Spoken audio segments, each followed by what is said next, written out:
नमस्कार दोस्तों, भारत एक सोच देख रहे हैं आप। दोस्तों, कन्नौज का नवाब सिंह केस खूब चर्चाओं में रहा है। एक के बाद एक इस केस में नई नई बातें निकलकर सामने आई थीं, लेकिन अब एक और बड़ा खुलासा हुआ है और सवाल नाबालिग लड़की की बुआ पर ही खड़े हो गए हैं।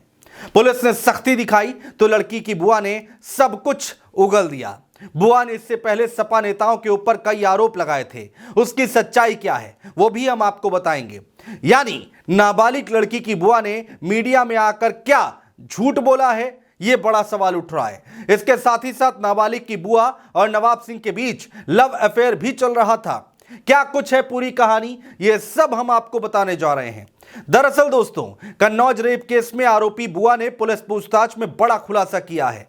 उसने पुलिस को बताया कि वो बीते 5 से 6 साल से नवाब सिंह यादव को जानती थी और नवाब सिंह यादव के साथ उसके शारीरिक संबंध थे।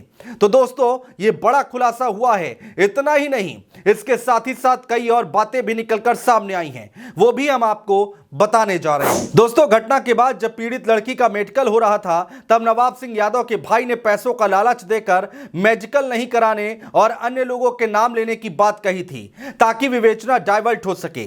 कन्नौज के एसपी अमित कुमार आनंद की माने तो पीड़िता की बुआ ने पुलिस पूछताछ में कबूला है कि उसके नवाब सिंह के साथ 5 से 6 साल से संबंध थे। इस मामले में सह आरोपी ने भी बताया है कि पीड़िता के भाई को रुपयों का लालच देकर बयान बदलने के लिए कहा गया था। इसके आगे एसपी अमित कुमार आनंद की ओर से बताया गया दोस्तों, 12 अगस्त की रात एक कॉल आई जिसमें बताया गया कि लड़की का टॉप उतार दिया गया है और कुछ गलत करने की कोशिश की गई है। पुलिस तुरंत मौके पर पहुंची और देखा कि लड़की के शरीर के ऊपर हिस्से पर कोई कपड़ा नहीं था। आरोपी नवाब सिंह यादव को गिरफ्तार कर लिया गया, मामला दर्ज किया गया। इसके बाद दोस्तों, पीड़िता की बुआ फरार हो गई। शुरू में तो पीड़िता की बुआ ने जांच के दौरान सहयोग किया। वो पीड़िता को लेकर मेडिकल कॉलेज के लिए भी गई थी, लेकिन अगले दिन जब लड़की के माता पिता आए तो उन्होंने बताया कि इतनी बड़ी घटना हो गई और पीड़िता की बुआ ने उन्हें कोई जानकारी नहीं दी। बुआ के खिलाफ शिकायत दर्ज कराई गई। जब उसे पूछताछ के लिए थाने बुलाया गया तो वो फरार हो गई। उसकी गिरफ्तारी के लिए अलग अलग टीमें लगाई गई। दिल्ली एनसीआर इलाके में उसकी तलाश की जा रही थी। इसके बाद उसे कन्नौज पुलिस ने गिरफ्तार कर लिया। आरोपी ने पूछताछ में बताया कि वो नवाब सिंह यादव को पिछले 5 से 6 साल से जानती है।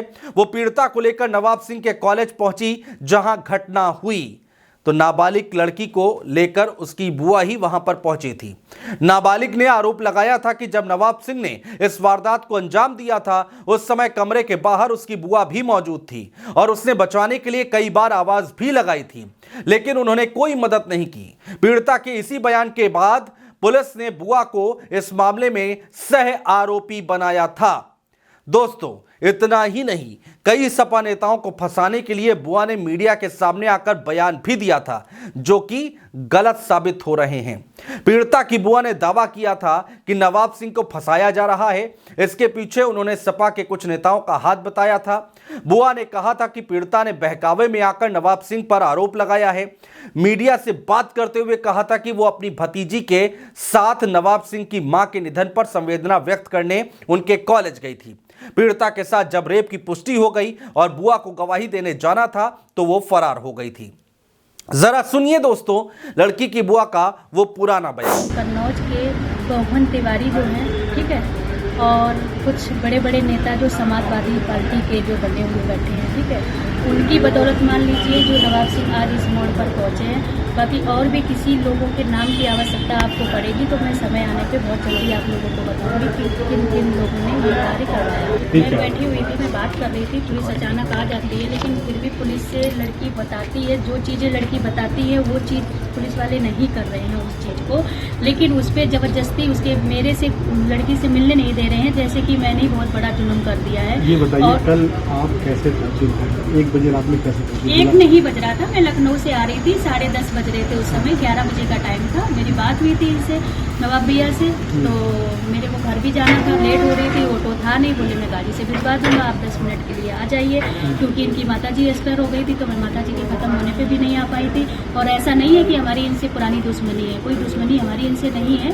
बाकी हम आज 8-9 सालों से संपर्क में हैं और हमारी बात भी होती है। ये लड़की आप ही के साथ में थी? हाँ, ये लड़की हमारे साथ में थी। हम लोग लखनऊ से वापस लौट रहे थे तो लड़की को अकेला नहीं छोड़ सकते थे, इसलिए मैं मैंने सोचा 10 मिनट के लिए मैं बात कर लेती हूँ, मिल लेती हूँ, इसके बाद में भैया मुझे गाड़ी से छुड़वा दें। सुना दोस्तों आपने, लड़की की बुआ ने हर किसी को गुमराह किया इस पूरे केस में, मीडिया में आकर गलत बयानबाजी की और खुद भी फरार हो गई।